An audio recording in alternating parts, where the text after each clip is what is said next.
Shout out everybody! Boom boom! Ayun! Kumusta kayo dyan mga ka-59? Mga mom, mga sir, saan mang dako ng mundo kayo naroon? Saludo po sa iyo. Welcome back ulit sa aking channel mga mom, mga sir. Mga ka-59, ayun. Mga katekram. Ayun, welcome back ulit sa aking channel.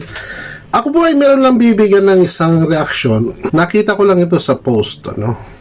Isa siyang FB post na nagpapahayag ng naiinis siya doon sa tinaguri ang tatay ni ng batang ating pinag-uusapan ni Dave, na dismayado siya kung bakit hindi man lang kayang ipagtanggol daw nito sa social media at hinayaan lang na o masulat yung mga katagang hindi magaganda laban sa bata ito. So mga ka-59, alam mo ako, sang-ayon ako dun sa sinabi niya nung una na yung mga kataga na hindi maganda. Pero doon sa sinabi niya na hindi na ipagtanggol is alam ko naman na, at nakita naman natin sa video na sinabi ni Ramil na huwag yun na siyang pagsabihan ng hindi magaganda. Kaya lang merong kasing sa post din kasama na sinasabing kaya ako napasigaw sa iyo at ano yan, napahagulgul sa galit dahil gusto niya siguro mangyari na ipagtanggol ng gusto ni Ramil, kasi nga siya, siyempre siya yung naging tatay at siya yung kailangan marinig mismo kay Ramil na bawat live o bawat bawat labas ni Ramil ay may pagtanggol palagi si Dave. Sa bandang iyon mga kapayb na yan, no, medyo tama siya doon mga kapayb na yan. At hindi naman natin kayo ng mga katekram, sorry hindi ko sa sinasabing kinukontra o sinasabing kinakampihan ko yung post. Kasi mga ka-59, ako, kung ako tatay, halimbawa lang, kapag mayroong mga ganyan mga sinasabi sa social media, nasa social media tayo unang-una masasaktan yung tatay. Alam naman natin. Kaya lang kasi ito si Ramil, ang style niya, ang ugali niya, hindi kasi siya nagsasalita Kinikimkim niya lahat ng gusto niyang sabihin at pinapasa Diyos na lamang niya, which is opposite doon sa gustong mangyari nung iba, na kailangan showy si Ramil na makita na tama na ho yung ginagawa ninyong sinasabi ninyo kay Dave. Naging anak ko rin ho yan. Bakit yung ganyan ho yung mga nasasabi ninyo? Intindihin po natin yung bata. Dapat, siguro yun sa reaction ko lang ulit ito mga kapatid na siguro yun ang gustong makita nung iba. Kasi hindi ganun si Ramil hindi siya showy na tao. Kung mapapansin niyo yung mga vlog niya, hindi siya hindi siya nagsasalita ng marami. At hindi niya sinasabi kung ano yung nasa loob niya. Hindi niya sinasabi kung ano yung nararamdaman niya, which is alam ko na marami siyang gustong sabihin dito. Marami siyang gustong ilabas dito sa isip niya, sabihin sa bibig niya, pero pinipigilan niya lang. Yun naman ang hindi maganda kay Ramil. Sir Tekram, sorry kung napapanood mo ito, pero isa ho yun sa mga hindi maganda. Kasi tama ho yung sinasabi nyo, pag sa Diyos na lang. Pero sana minsan ho kasi kailangan natin maging prangka rin paminsan-minsan, mga ka-59. Kailangan marinig ng tao, makita ng tao kung ano yung gusto nating sabihin, kung ano yung gustong isaboses natin. Kasi pag kinimkim mo yan, sasama ng gusto ang loob mo. Katulad ng sinasabi niya, yung bigla na lang siya napapayak habang nagmamaneho siya. May mga gabi na mong nakaraan after nung incident, hindi siya nakakatulog na maayos. Kasi tinatago nyo rito. Sir Ramil, Kung yan inilalabas mo, katulad ng sinasabi ni Sir Tekporen, mas gusto ko yung ugali ng Tekporen dito mga kapatid. Ano? Talagang bam! Ano talaga siya? Straight to the point. Walang preno. Sasabihin niya kung ano yung gusto niya sabihin. So, yun yung hinahanap ng mga ibang nagmamahal kay Dave. Kasi ang tingin nila dito, sir, is pinabayaan mo na hinayaan mo na sabihin nila yun. Hinayaan mo o inallowed mo na sige lang, mag-type kayo ng ganito. Kasi hindi nila nakita sa'yo na nananawagan po ako or sorry, sa term ko ha, pakiusap ko po sa inyo, tama na ho yung mga hindi magagandang salita dito kay Dave.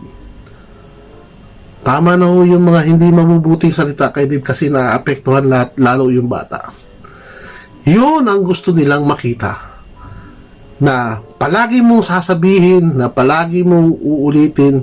Sinasabi ko lang po yung reaction ko dun sa post na which is pwedeng ito yung hinahanap nila. Ngayon, sa patuloy na binabasa ko yung post na to is nagkaroon ng sinasabi na magpa-legal. Okay. Ngayon dito medyo ako na ano ako dito. Parang sabi ko, wait.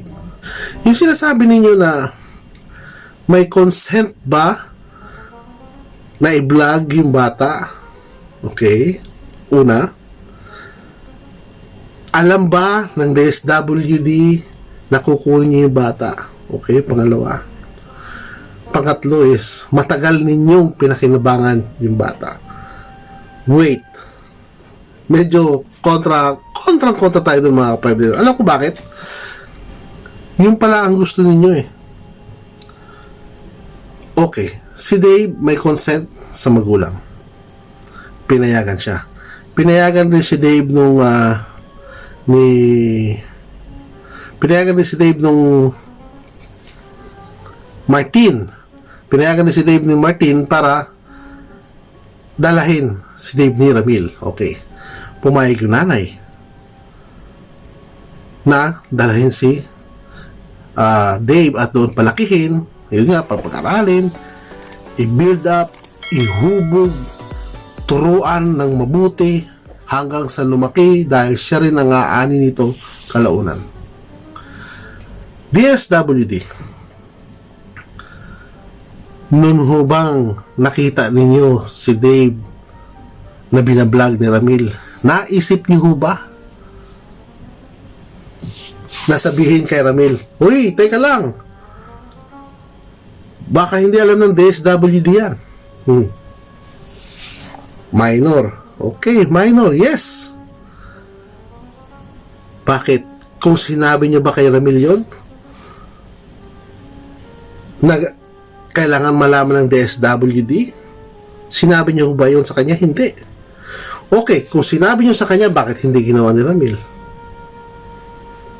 Kung sinabi niyo. Pero kung hindi niyo sinabi, bakit ngayon ninyo sasabihin na alam ba ng DSWD na kukunin yung bata? Bakit hindi noon? Bakit ngayon na mayroon ng ganitong issue? At sasabihin ninyong pinakakitaan yung bata ng matagal. Vlog nga eh. Diba? Vlog. At kung matatandaan ninyo mga ka-59, lahat po ng bigay kay Dave, lahat po ng cash na bigay kay Dave, nagkaroon pa ng breakdown yan. Huwag niyo hong makakalimutan yun. Nagkaroon pa ako ng breakdown yan. Hindi ko lang matandaan yung figure kung magkano. Nasa bangko. Nakalaan para sa pag-aaral ni Dave. Itinabi yung pera bukod para kay Dave. So, yung sinasahod niya sa YouTube habang binablog niya ito, yun yung ginagastos nila. Ang hirap kasi sa atin ng mga hindi nakakaintindi sa pagbablog, mga kapatid. Sinasabi niyo agad pinagkakakitaan. Siyempre may ads yan kaya pinagkakitaan. Siyempre, sinasabi niyo bakit pinag-uusapan? Dapat lang na pag-usapan. Dapat lang na mabigyan ng reaksyon. Kasi yung mga sinasabi ninyo ay hindi na maganda. Paano titigil ang issue na ito? Kung itong taong ito ay panay ang post sa kanyang Facebook, yes, that is your Facebook, wala kaming pakialam dyan. Pero as long as na mag-post ka na mag-post dyan ng iyong pagkainis, ng iyong galit, maraming makakabasa. Okay? At hindi titigil at hindi tatahimik yung sitwasyon. Kung gusto ninyong tumahimik ang sitwasyon at gusto ninyong maayos itong lahat na ito, magsettle kayo ng pag-uusap. Proper closure, ika nga, mga ka-59. Yun ang pinaka-importante dito. Ngayon, balik tayo doon sa sinasabi niyo magpatulpo. Okay. Yung pagpapatulpo, meron bang sapat na ebidensya na nasaktan yung bata? Meron bang sapat na ebidensya na mayroong ganitong pangyayari? Yung nasabi mo pa na all the videos are ready. Bakit? Meron bang nagbibideo habang nangyayari ito sa loob ng bahay ni Ramil? Meron bang kumukuha ng hidden camera or meron bang naka-hidden camera habang merong nangyayaring hindi pagkakaunawaan doon sa mag-ama?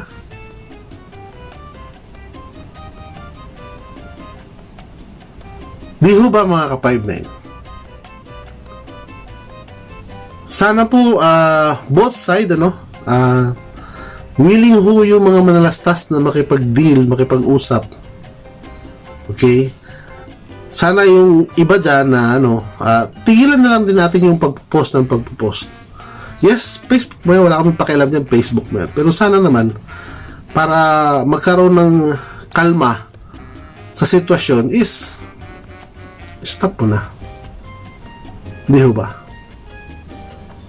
Ngayon, kung sinasabi nyo na pinagkakakitaan ko yung sitwasyon ninyo, sige, mag-post ka na, mag-post. Nireaksyonan ko na nire-reaksyonan. Pambihira. So hanggang dito lang muna tayo mga ka-59. Maraming salamat po mga ma'am, mga sir. Sa mandako ng mundo kayo naroon, saludo po ko sa inyo. Ingat po tayo lagi mga ka-59 at huwag kakalimutan na magpasalamat sa araw-araw na buhay na ibinibigay ng dakilang lumikha. Maraming salamat po. Boom boom!